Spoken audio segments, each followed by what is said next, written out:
Okay. Bismillah ar-Rahman ar-Rahim. Assalamu alaikum wa rahmatullahi wa barakatuh. I am Dr. Ihab Shawish, Assistant Professor at Prince Sultan University.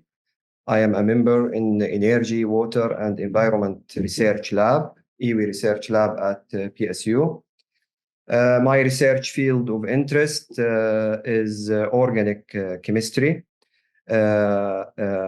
I am interested in the synthesis and characterization of novel organic compounds that have different applications, in particular anti-cancer activity. I am also interested in the synthesis and characterization of novel molecules that have anti-corrosion behavior to protect carbon steel and other types of steel.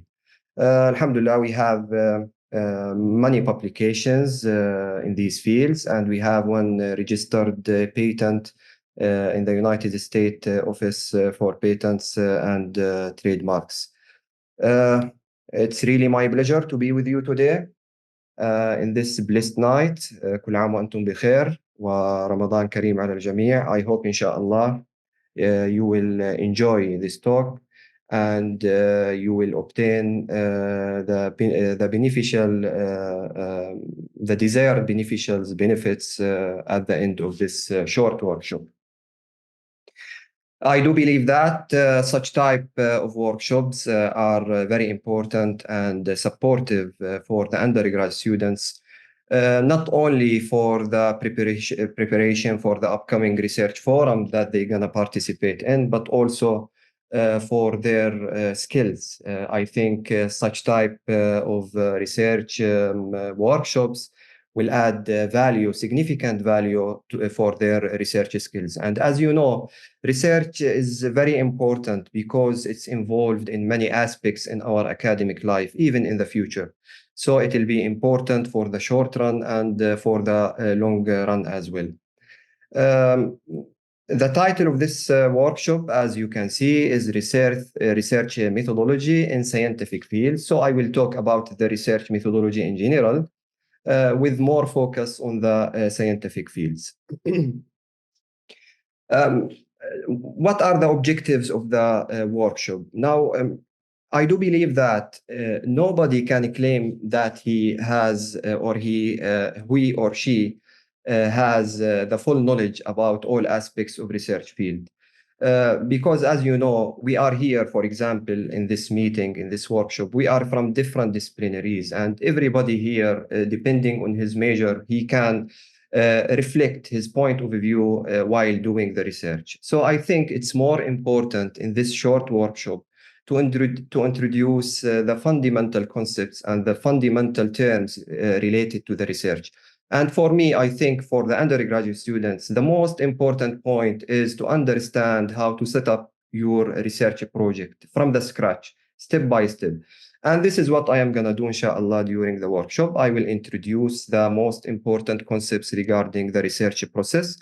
After that, I will proceed to the research methodologies. I will talk about the types of research methodologies and their types. So here in outlines, as I said, I will start with the setup plan for your research project. Then we'll proceed briefly to the research methodology definition and the importance, types of research methodology. Here I will stick on the quantitative, the first type, the quantitative methods, because they are more related to the scientific field, which is in line with the title of this workshop.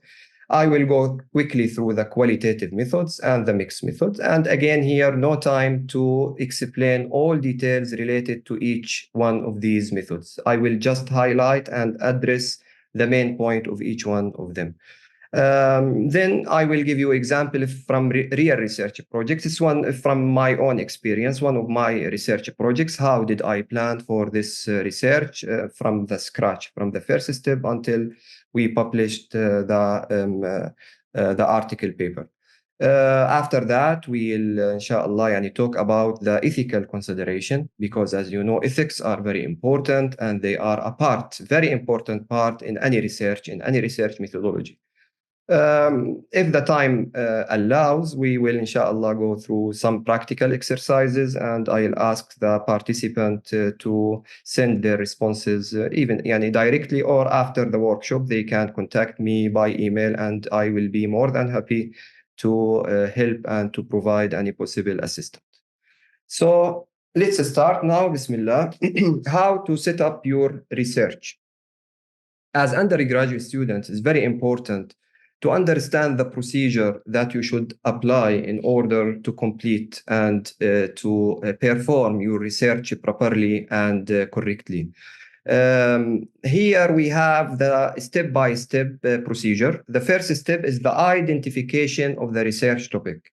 Here in this stage, you should focus on one aspect of research. And it's not necessary at this stage to be very specific. You have only to target a specific type of research with broad lines. مثلا, let's say, just an example, I am gonna مثلا do a research talking about the renewable energy.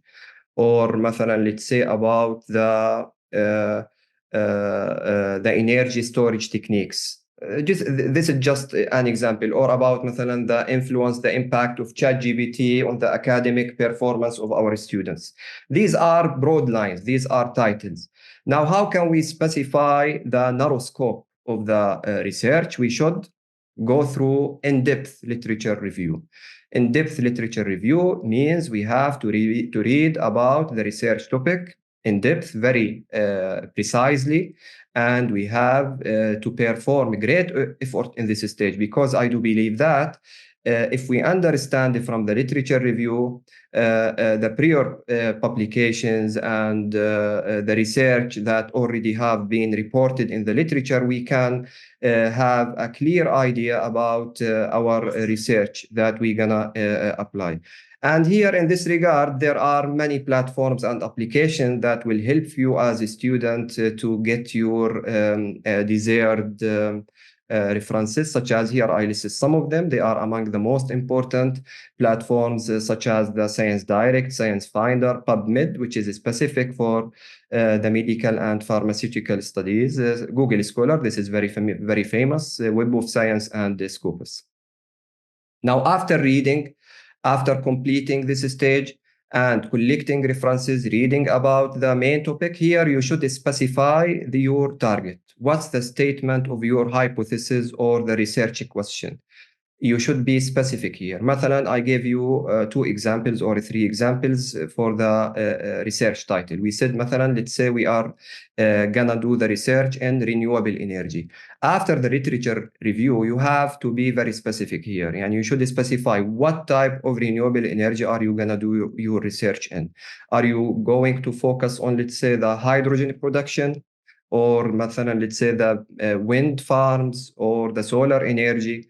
If you select the storage, the energy storage techniques, here you should specify which type of energy storage techniques are you gonna deal with. Hydrogen fuel cells, مثلا, or supercapacitor, and so on. So at this stage, you should be very specific, and you have to identify your specific targets. The next step after that is the designing the research methodology. And this is, I think, the most important step, designing the research methodology, because if you prepared and designed your research methodology accurately and precisely, you can go through the subsequent steps very smoothly, and everything else will be easy and consistent, including the data collection.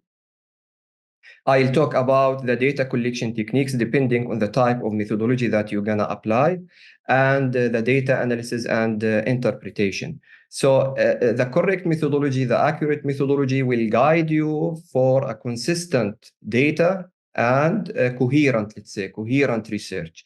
And you will end with a very nice presentation or a high quality article, paper, or patent, or whatever. It depends on the type of research that you are targeting.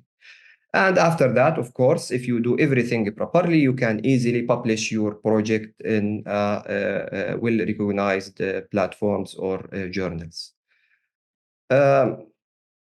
So as we said, the title of this workshop is the Designing the Research Methodology. So I will go, inshallah, through the research methodology in some details, starting with here we will discuss together the definition, brief definition of the research methodology. After that, we'll proceed through the importance and the significance of research methodologies. Now, research methodology is defined as the systematic approach that you should apply, or the set of procedures and techniques that you will apply in order to plan, to conduct, and to analyze the data collected during your research. So everything in your research is related to the research methodology. As I mentioned before, you have to focus on this stage. You have to focus on this step, because if you do the research methodology accurately, as we said, you can deal with all other parts of your research very smoothly and easily. Now, we talked in general about the importance, the significance of research methodology, but here we have some concepts that are used in this regard about the importance of this important step. The first one is the validity and reliability. Validity means, if you apply a methodology, you should be sure that it's 100% accurate. 100% accurate, the data are accurate and there is no fabrication in the data.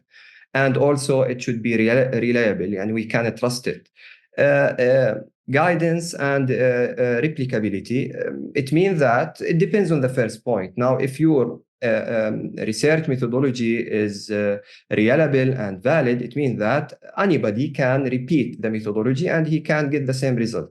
I'll give you an example. مثلا, I am a chemist. When I design the research methodology to design and to synthesize a certain type of chemical compounds, in methodology, I have to include all details.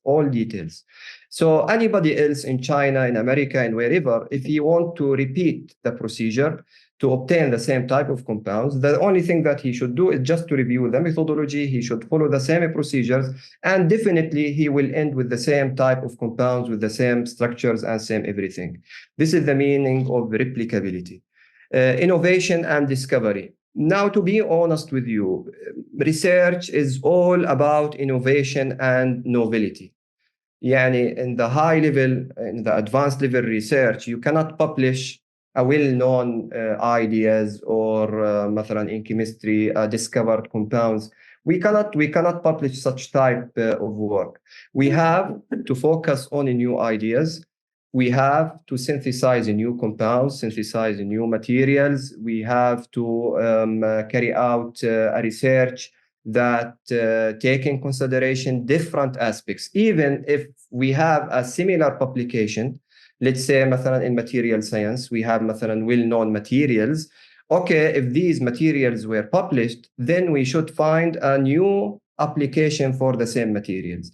And actually, this is what are we doing in the EWE lab, in the Energy, Water, and Environmental lab. One of the research fields that we are focusing on is studying the applications of well-known materials like catalysis, like metal oxides. They are well-known, nothing new with them. But the new is, the novelty here and the innovation is applying these materials in new applications, such as hydrogen production, for example, the photodegradation of water pollutants, and so on. So here, it will add value for your research. I don't know now the bylaws of the upcoming research forum for the undergrad students, if they accept already known ideas, if the innovation is a must or not. But believe me, as a student, if you involve this important item in your research, this will add a significant value for your research, and it will be in the shortlisted for sure.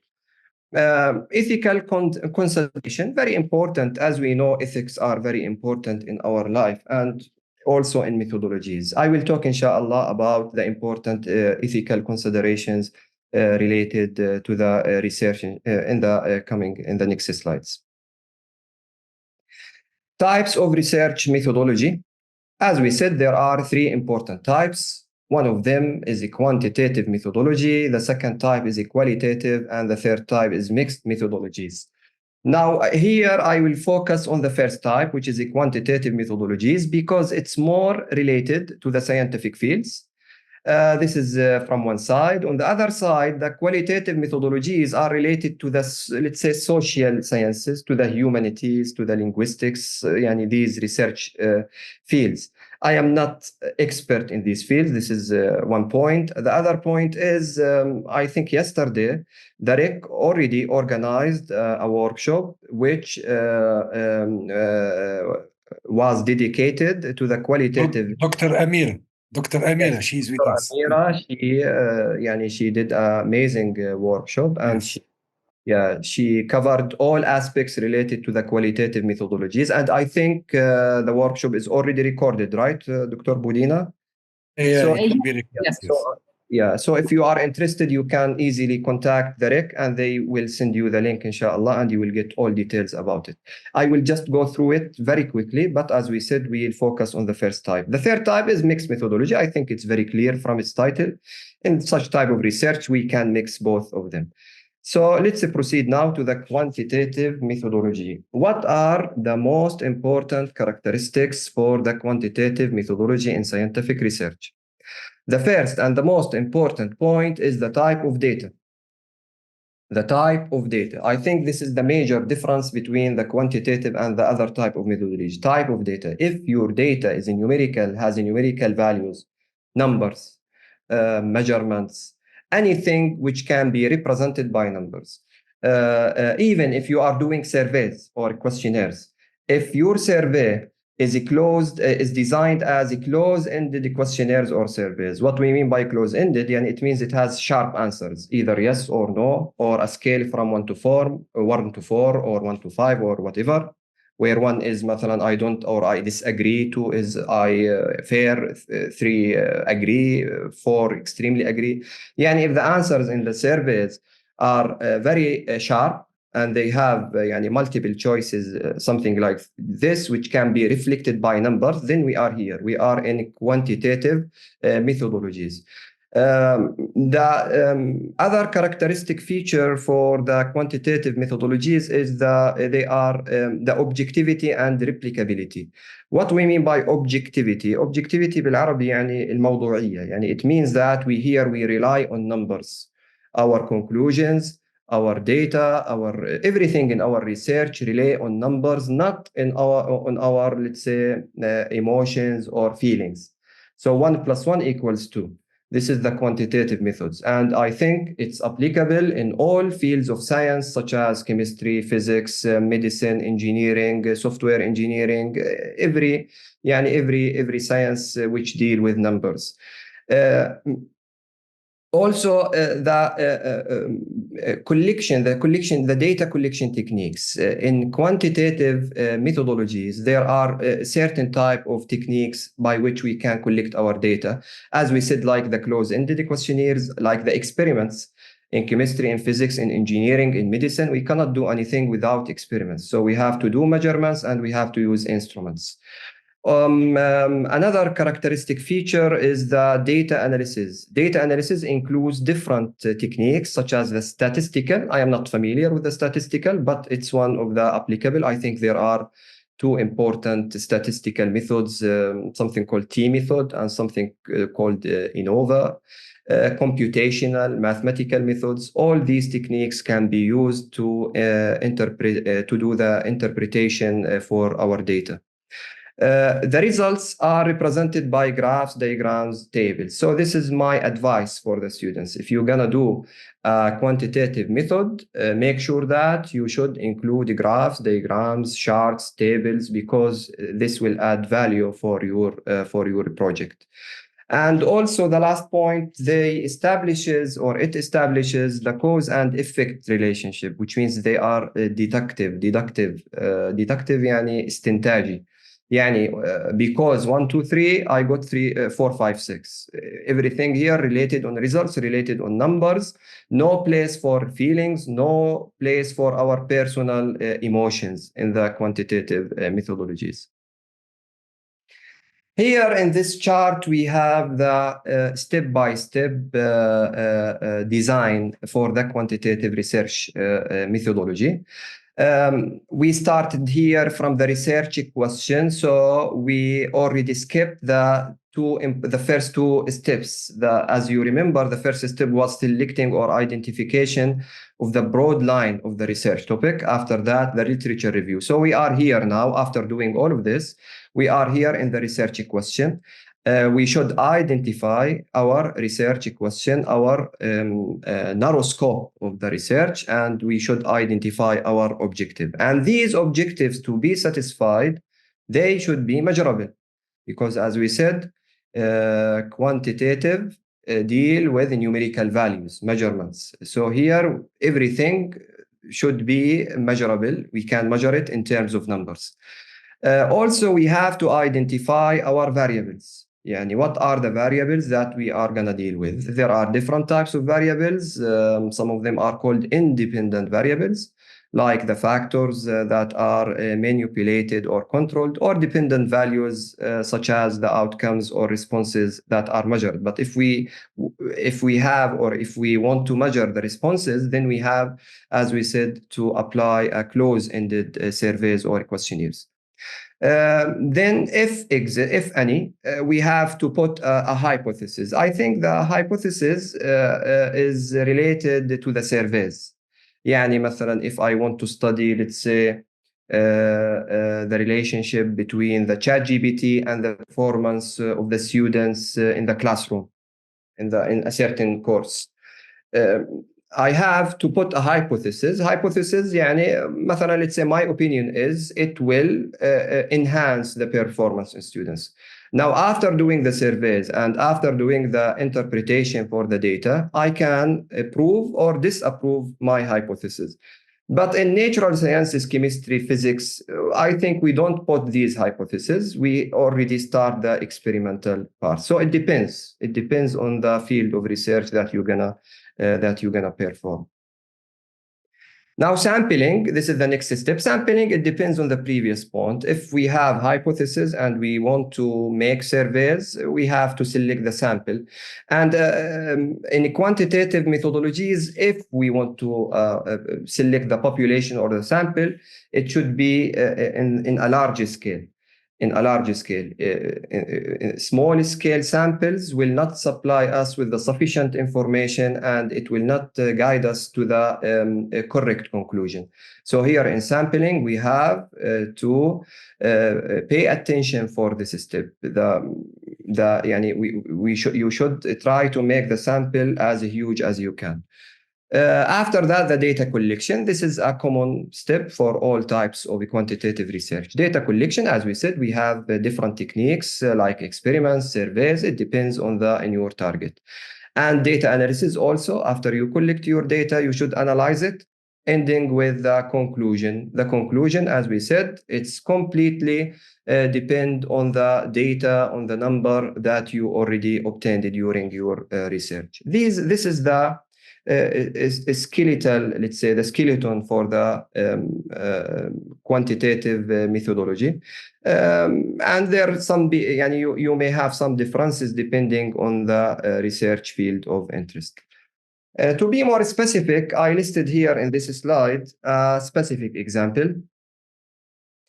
مثلا, let's say we are going to perform a quantitative study talking about the comparative analysis of concrete and steel structures in high-rise building construction. So if you are asked to do a research in this field, what are you going to do now? What are the steps?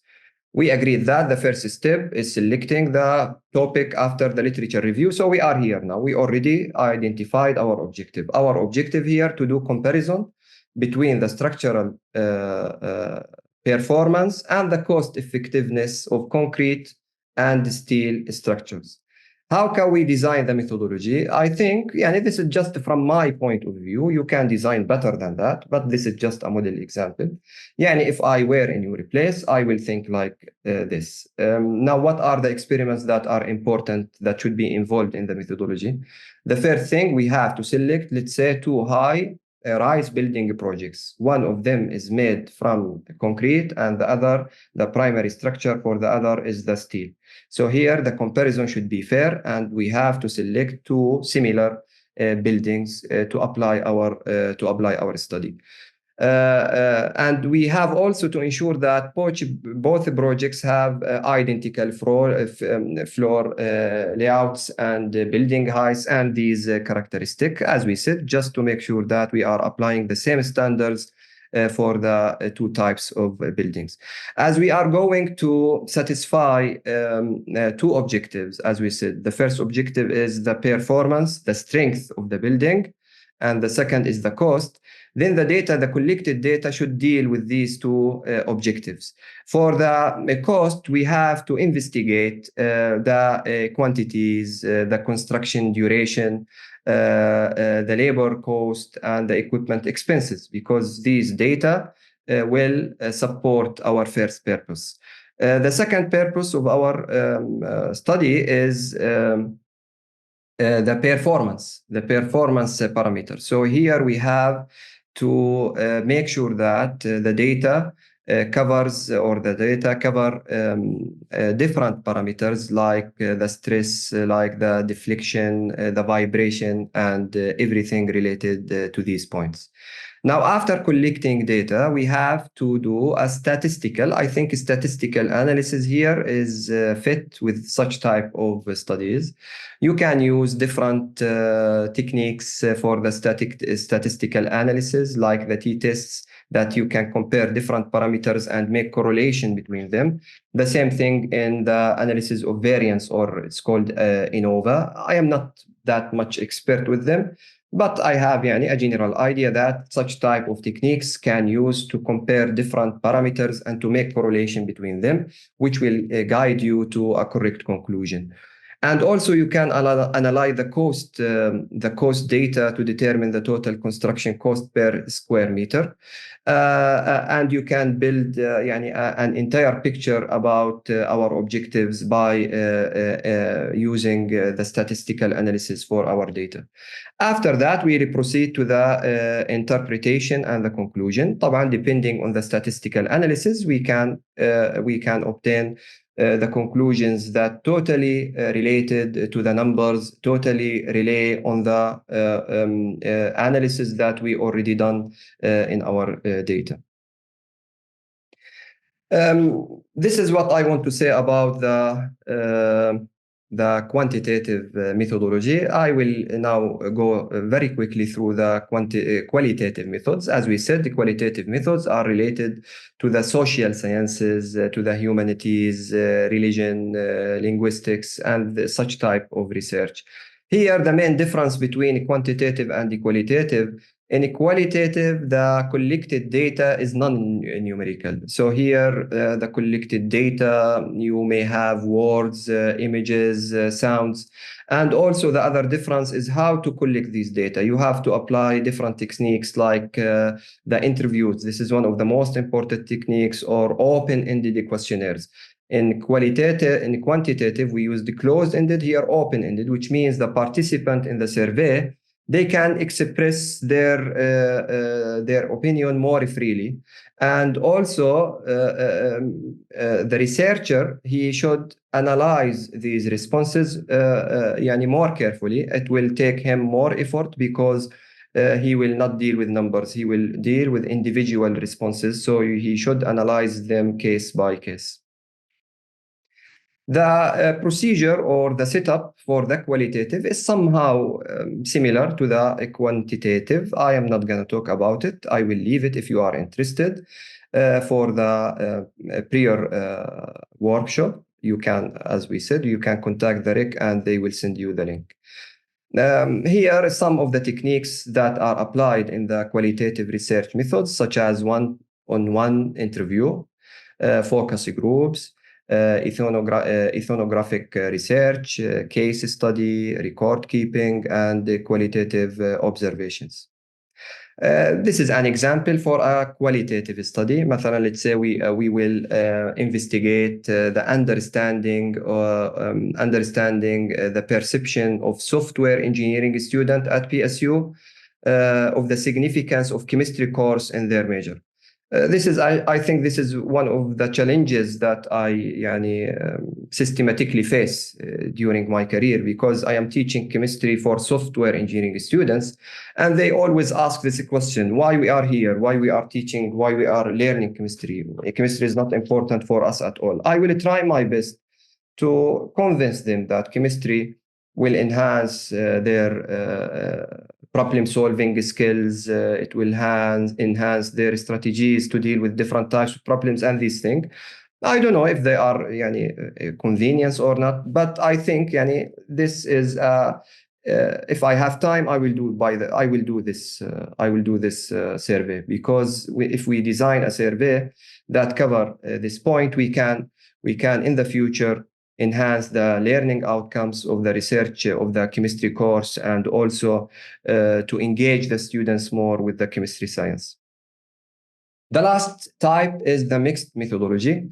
As you can see here from the title, mixed means we will apply both type of research, quantitative and qualitative. And here I listed an example. Let's say we want to make assessment for the impact of a new construction material, totally new construction material, on building performance.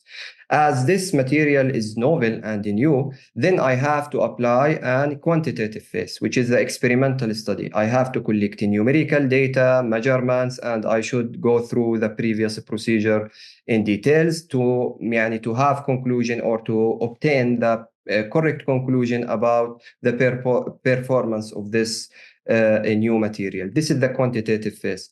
Now, qualitatively, we can do another research and include it in the same, study and include it in the same research within the qualitative phase. Let's say I can design a surveys and interviews for the owners of these constructions, and I will ask them about their opinion, the cost, the performance, whether they have some problems related to these new materials.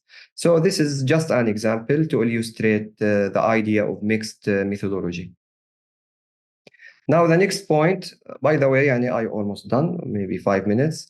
Step-by-step real research project. Here, I selected one of my research projects. How did I? Not did I, did we? Because as you know, the research is not individual work.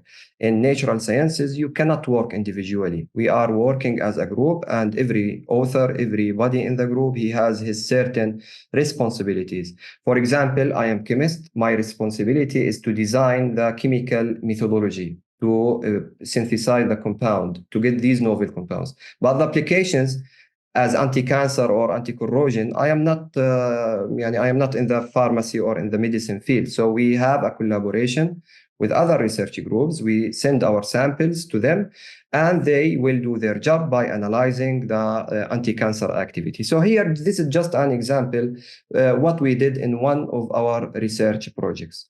We started with the identification of the research topic. As we said, I am concerned with the anti-cancer behavior of the chemical compounds. So I identified the main topic of my research. I will focus on the anti-cancer behavior of organic compounds. Now, after doing the literature review, we decided that we will focus on synthesis of new materials that have anti-breast cancer agents, not any cancer. Cancer, afanallah wa iyyakum, it has dozen of types. So here we focused on the breast cancer. So after the literature review, we discovered that 2 commercial drugs have these moieties. Moieties, parts. One of them is called estriazine in red here, and the other one is called pyrazole in the green. And in the literature, we have 2 commercial drugs. One of them incorporate the estriazine moiety, it's here, the pyramidazolib, and the other one incorporating the pyrazole moiety. So we decided now to design a methodology by which we can combine the 2 moieties with each other, because we will get benefits from the characters of the estriazine and the pyrazole. And this is what we decided to do. So here we specified our target. Okay, we'll study the anti-breast cancer agents. We synthesize compound. But here you should specify the question or the research question. How can we prepare novel compounds incorporating these two moieties, as you can see here? Here, the role of the chemist. It was my role here to design a methodology, a chemical methodology, to make new compounds incorporating these two moieties. Designing of research methodology. So my responsibility was the synthesis and characterization also. In synthesis, we designed chemical experiments, and in characterization, we applied different spectroscopic technique to make the characterization. And here is the methodology. For sure, I am not gonna talk about the details, but as you can see here, I designed 4 steps, step 1, 2, 3, 4, starting from compound number 1, ending with these compounds 4A to L, which are our target compounds. And alhamdulillah, we succeed to prepare a series of derivatives incorporating these two moieties.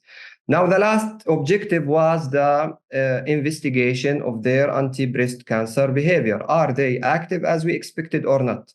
So we sent our samples to our colleagues in Spain, and they did the analysis for the bioactivity. And alhamdulillah, we discovered that 3 or 4 of them were very active, and their activity exceeded the activity of the commercial drugs. We collected the data, we did the interpretation for the data, and we ended with this article paper, and we published it in one of the Q1 journals.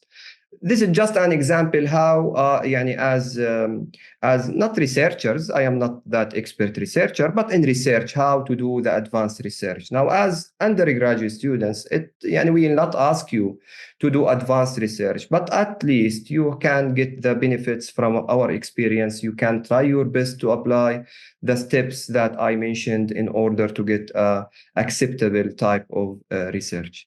Last point is the ethical considerations. Ethics are very important in everything.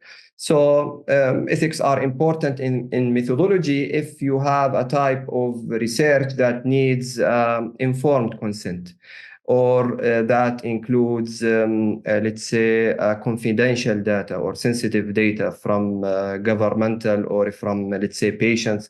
So here you should be very, confidential data is very important. And also the conflict of interest. This is one of the common ethical issues. And the fake collaboration. Fake collaboration, this is really, it's a disease in the research field. Fake collaboration. You can see 3, 4, 5 authors, but in reality, 1 or 2 of them are active, and the other just put their names just like this. So, my advice for you, our students, is here to apply the ethics and to be careful to apply correct methodologies from one side, and to do a real collaboration in the research from the other side. I think we don't have time, but here, I listed some assignments for you. Here I selected 4 titles of research, and the objective in this exercise is try to design a research study based on a given research question. Try to design your own methodology. And I'll be more than happy to accept and to receive your responses on email. We can discuss point by point. I don't have any problem at all to collaborate in this field. I selected 4 topics from different fields. مثلا, the first topic, what are the effect of caffeine consumption on cognitive performance? You can apply quantitative or qualitative research methodology, by the way. It's up to you.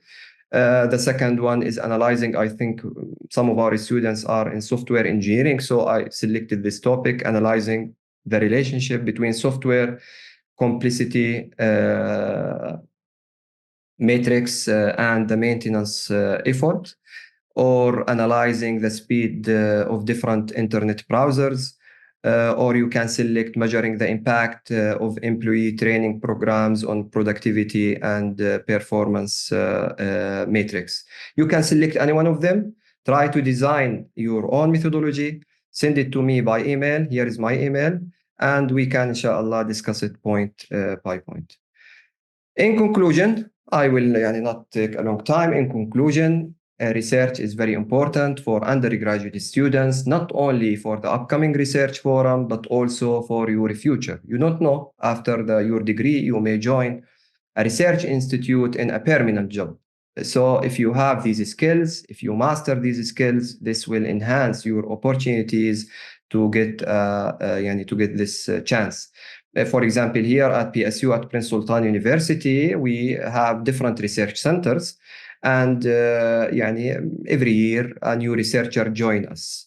Ethical consideration, we talk about them, and also make sure that during your research to apply a valid and reliable research and methodologies to add value for your performance. That's it. Thank you so much. وآسف على الإطالة. يعطيكم العافية. Thanks, Ihab, for this insightful presentation. And I like that you gave them some assignments or some homework, which is beneficial for them, as you said.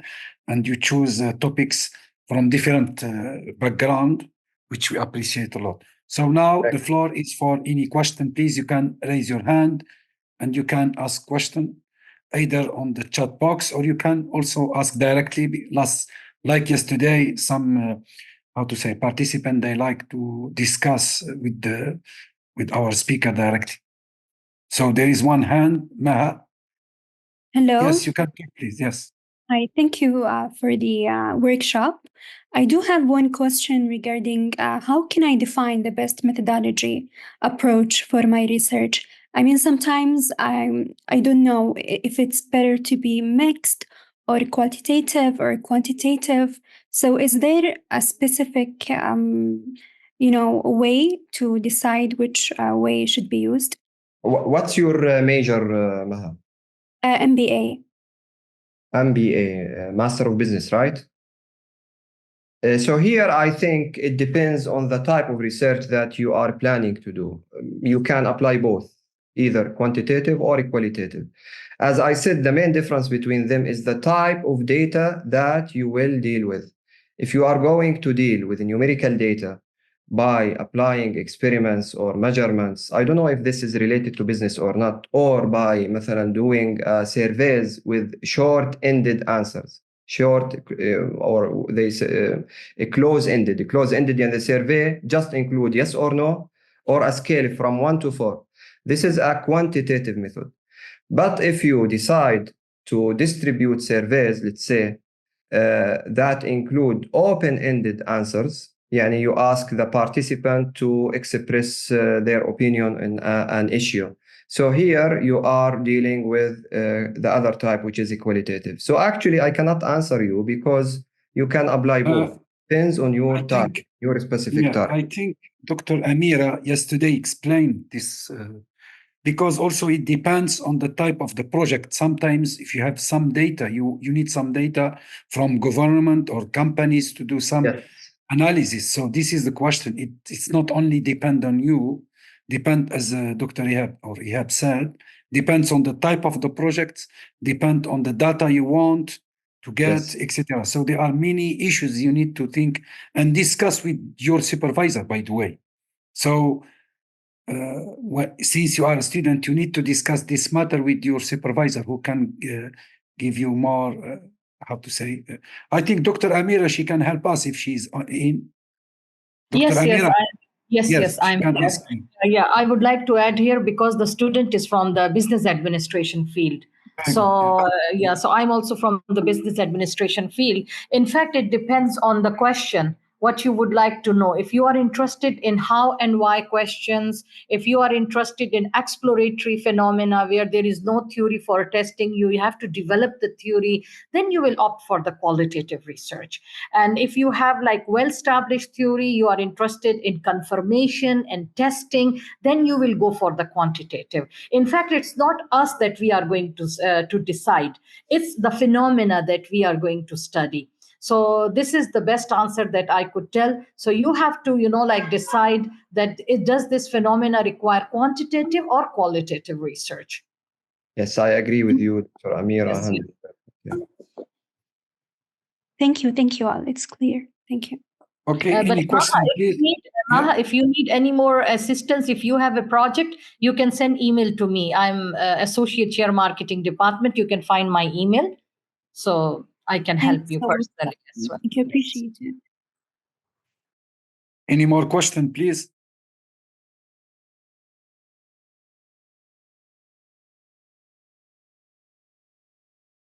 Can I ask question? Yes, you can, of course. So for scientific subjects, I think, as you said, we usually do measurements. Yes. How to decide about the measurements, if it's accurate or not? Because sometimes in my experiment, I do the experiment and repeat, because in some cases we just do one measurement. In some cases we need to do 3 or 4 replicates. So what's the approach? How we decide about the type of? In general now, I am asking, generally speaking, of course, if you do more than one trial for the same measurement, this will be more precise. This is the first point. In chemistry, for example, we are doing synthesis. Synthesis also dealing with measurements. We have to do the stoichiometric calculations to carry out our reactions. But we cannot, as you said, make sure that we got our target. So in this case, we have to investigate our structures by applying another characterization techniques. So measurements themselves are not sufficient. We have to do further investigations by characterization techniques, for example, like NMR spectroscopy, IR spectroscopy, and collect a new type of data to investigate whether we achieved our purpose or not. I can answer you from chemistry point of view, but actually I cannot answer you a general answer for all research aspects. It depends on what type of research you're gonna deal with. I don't know if you, Hazem, he is next to me, Dr. Hazem, in computational, I think you repeat your trials or you just do one trial? Usually you can do more than one method by one more.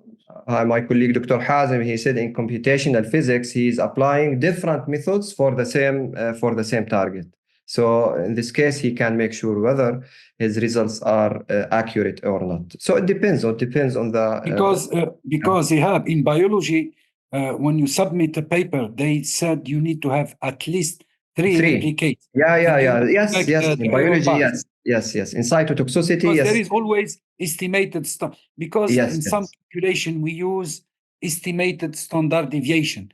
In other methods, we say the error bars. One is experimental and the other one is calculated or theoretical. But how many trials? It depends on the type of data that you want to collect. Yes, in cytotoxicity in biology, yes, you have to perform at least 3 measurements and take the average of them. Because in statistical analysis also we need to have the error bars, or what we call estimated standard deviation, depending.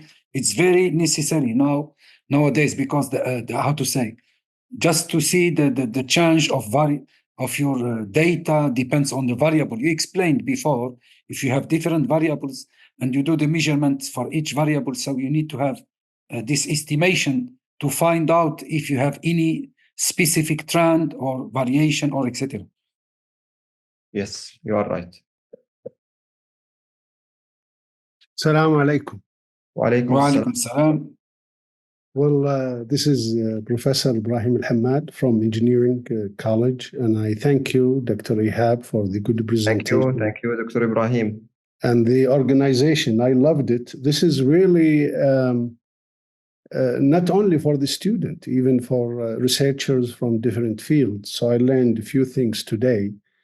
And my question to you, Dr. Ihab, where is the line between the research in science, pure science, versus, say, engineering? And you give us an example of civil engineering and more specifically, construction engineering. So how do you draw the line? You have a theory, you conduct your experiment. In civil engineering, it's very expensive on a large scale. When you say you have 2 buildings, you cannot do this easily. So is there like more theory on the science part than experimentation, than in engineering? And the second one is the Q1 and Q2 assessment of articles, will they put emphasis more on theoretical approach than experimental? Thank you. You are welcome. Thank you, Dr. Ibrahim, for your question. Now, regarding your first question, I think there is amazing opportunity to make collaboration between the, let's say, the natural sciences, chemistry and physics. I will talk about chemistry because it's my major, and engineering. I'll give you example. Now, our one of our inshallah upcoming projects is designing something called ionic liquids. So the synthesis of ionic liquids, these are materials that have characteristic similar to molten liquids. They have many applications in engineering. They can be inserted in the structure, the building structure, and they can enhance the performance. Now, from my side, I can do the synthesis part, but as I said, I cannot do the other investigations in terms of the strength of the building. I don't understand these things. So the collaboration, the line between chemistry and engineering is very clear line, and there are many projects that depend on the real collaboration between these two fields, and we can inshallah talk in details. Other point is مثلا the anti-corrosion. I am interested in the synthesis of anti-corrosion materials for the carbon, the protection of carbon steel, as I mentioned. So what is the application, or what are the applications of such type of materials in engineering? How to design, let's say, the pipes for the hydrogen or the fuel to transport the fuel, or these are, I think, the engineering or the constructions. They have a role in this regard. This is the first. This is my answer to your first question. Your second question was what, Dr. Ibrahim? Please remind me. The Q1 and the Q2 papers.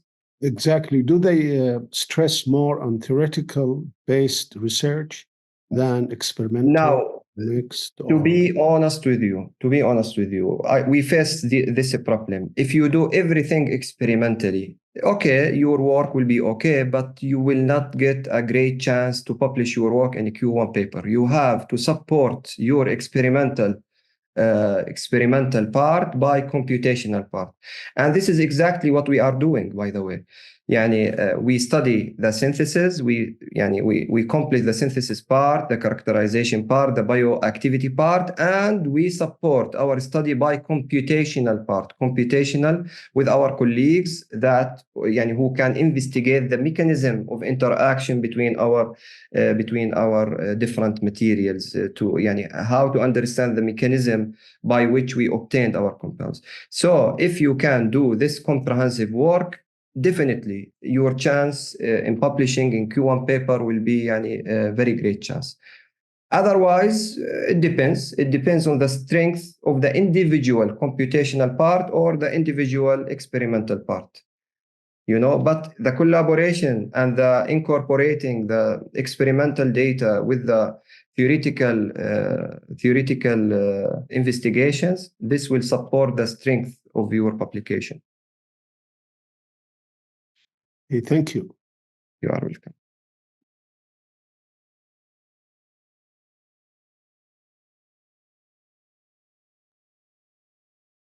Dr. Budina?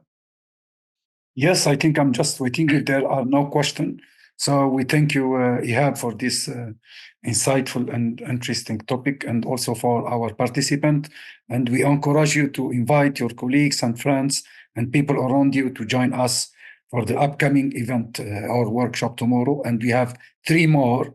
And also for undergraduate students, BSc or master, please contact the RIG so you can join us for URF8, which will be held in May, inshallah.